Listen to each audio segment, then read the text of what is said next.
Assalamualaikum warahmatullahi wabarakatuh. Halo semua, kembali lagi dengan saya Tri Okta Suciyanti dengan NIM 86064638 dari Fakultas Keguruan dan Ilmu Pendidikan Prodi PGSD UPBJJ Palembang. Baik, yang pertama kita akan membahas filsafat ilmu mengawasi dan memperkuat eksistensi keilmiahan serta nilai-nilai dalam ilmu pendidikan. Pada bagian yang pertama, filsafat ilmu memperkuat eksistensi ilmu pendidikan dengan memberikan dasar pemikiran yang rasional. Pendidikan tidak dipandang hanya sebagai kegiatan mengajar, tetapi sebagai ilmu yang memiliki objek kajian, metode, penelitian, dan teori yang dapat diuji. Dengan demikian, pendidikan diakui sebagai disiplin ilmu yang berdiri sendiri. Kedua, filsafat ilmu menjaga keilmiahan pendidikan melalui penggunaan cara berpikir logis, sistematis, kritis, dan objektif.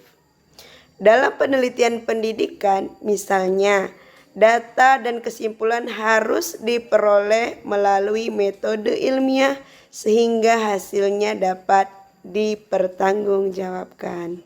Ketiga, filsafat ilmu juga memperkuat nilai-nilai dalam pendidikan.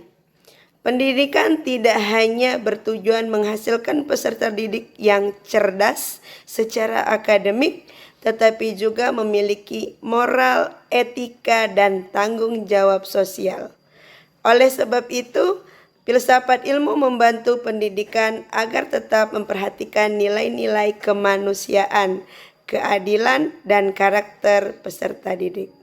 Pada bagian kedua, kita akan membahas pendidikan yang bermakna dan bernilai turut memperkuat perkembangan filsafat ilmu. Hubungan antara filsafat ilmu dan pendidikan bersifat timbal balik.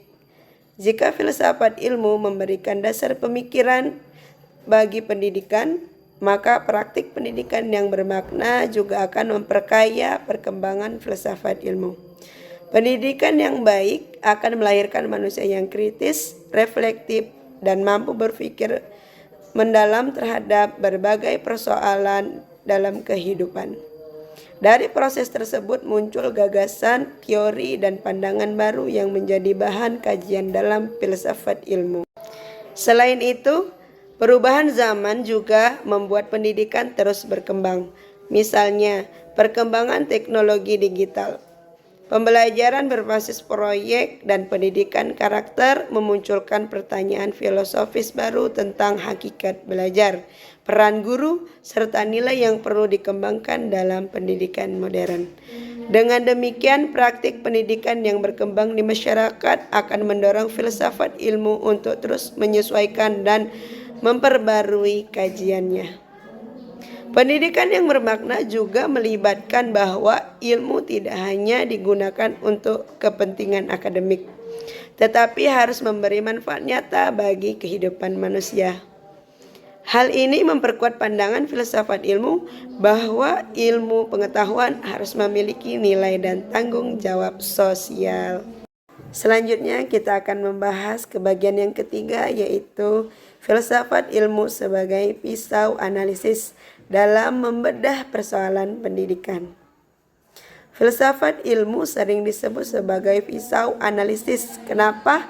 Karena mampu digunakan untuk menguji persoalan pendidikan secara mendalam melalui 3 aspek. Yang pertama ada ontologi, kedua epistemologi, dan yang ketiga aksiologi. Kebagian pertama, ontologi. Ontologi membahas tentang hakikat atau apa yang dikaji. Dalam pendidikan, ontologi digunakan untuk memahami hakikat manusia, peserta didik, belajar, dan pendidikan itu sendiri.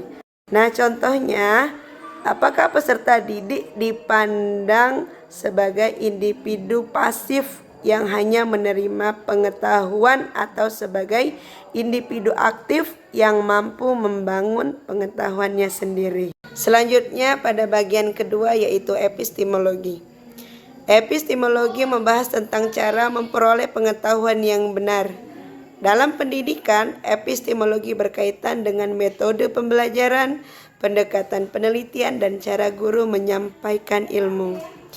Nah, misalnya penggunaan metode diskusi, eksperimen, atau pembelajaran berbasis proyek merupakan bagian dari upaya memperoleh pengetahuan secara aktif dan ilmiah.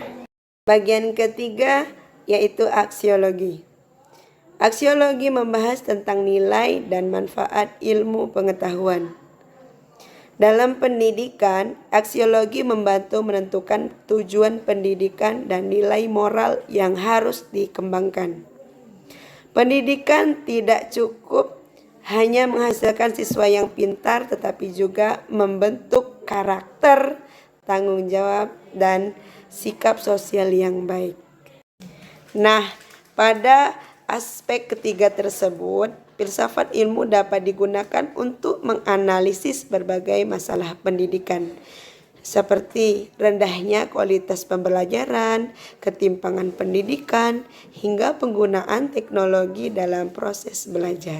Nah, pada bagian keempat ini kita akan membahas contoh konkret penerapan filsafat ilmu dalam praktik pendidikan.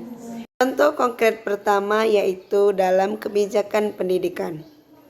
Penerapan filsafat ilmu terlihat pada penyusunan kebijakan pendidikan nasional yang menekankan keseimbangan antara pengetahuan, keterampilan, dan karakter. Kebijakan tersebut menunjukkan bahwa pendidikan tidak hanya mengejar aspek akademik, tetapi juga nilai moral dan sosial peserta didik. Yang kedua, dalam kurikulum. Kurikulum yang digunakan di sekolah dirancang berdasarkan pandangan filosofis tertentu. Nah, misalnya kurikulum yang menekankan pembelajaran aktif dan kreativitas menunjukkan pengaruh filsafat konstruktivisme, yaitu pandangan bahwa peserta didik membangun pengetahuan melalui pengalaman dan interaksi. Kesimpulan dari pemaparan tadi yaitu filsafat ilmu memiliki peranan penting dalam perkembangan ilmu pendidikan karena memberikan dasar pemikiran yang logis, kritis, dan bernilai. Melalui filsafat ilmu, pendidikan dapat dipahami secara lebih mendalam, baik dari segi hakikat, metode, maupun tujuan yang ingin dicapai. Sebaliknya, praktik pendidikan yang bermakna juga akan memperkaya perkembangan filsafat ilmu. Oleh karena itu, hubungan antara filsafat ilmu dan pendidikan bersifat saling mendukung demi terciptanya pendidikan yang ilmiah, manusiawi, dan bermanfaat bagi kehidupan. Itulah pemaparan dari saya tadi. Cukup sekian dan terima kasih. Assalamualaikum warahmatullahi wabarakatuh.